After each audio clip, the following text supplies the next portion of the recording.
যুবকেরা।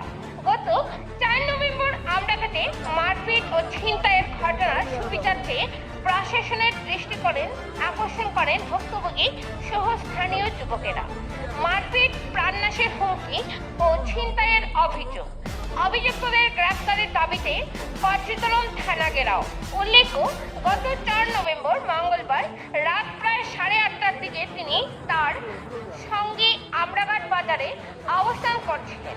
সেই সময় স্থানীয় 2 যুবক সপ্তম ছন্দ ও পিঙ্কু পাল তাদের ডেকে নিয়ে যায় 7 স্টার ক্লাবের পিছনে নির্জন স্থানে, যেখানে আরো কয়েকজন যুবক উপস্থিত ছিল।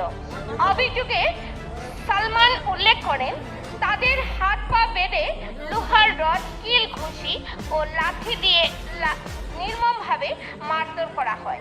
অভিযুক্তরা নাকি হুমকি দেয় 50,000 টাকা না দিলে আমরাঘাট বাজারে আর ঢুকতে দেওয়া হবে না।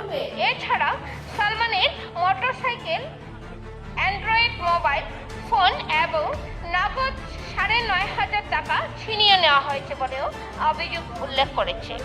এমনকি তাদের উপর জোরপূর্বক স্বীকারোক্তিমূলক একটি ভিডিও ধারণ করা হয় বলেও অভিযোগ। গুরুতর আহত সালমান ও তার সঙ্গী কোনোভাবেই সেখান থেকে পালিয়ে এসে পরে পর্যটন থানায় পুরো ঘটনার বর্ণনা দেন। পুলিশ আহত 2 যুবককে হাসপাতালে ভর্তি করায়। তাদের মধ্যে আনোয়ার হোসেন লস্কর এখনো চিকিৎসাধীন বলে জানা গেছে। মামলায় মোট 7 জনকে শনাক্ত করে অভিযুক্ত করা হয়েছে। নাম উল্লেখ রয়েছে সপ্তম চন্দ, পিঙ্কু পাল, আফল দাস, কৃষ্ণ পাল, টিটু পাল, সানি ছন্দ, বিদ্যুৎ। এছাড়াও আরো কয়েকজন অজ্ঞাত ব্যক্তি উপস্থিত ছিল বলে অভিযোগে উল্লেখ রয়েছে। অভিযোগকারীরা সংবাদ মাধ্যমের সামনে এরকম বেশ কিছু অভিযোগ উত্থাপন করে অভিযুক্তদের অবিলম্বে গ্রেফতারের দাবি জানান তারা। নিউজ ডেস্ক রিপোর্ট, হাইলাকান্দি দর্পণ টিভি। প্রসিজার হয়ে গেছে, আমি ওটাও রিকোয়েস্ট করি যাতে আমরা আসামি অতিরিক্ত গ্রেফতার করার লাগে।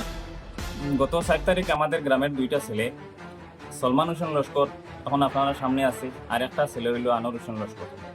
এ এখন অসুস্থ। তারারে আমরাঘাট তো মারধর করা হয়েছে। মারধর করার পরে এখনো পর্যন্ত আমরা কোনো সুবিচার পাইছি না।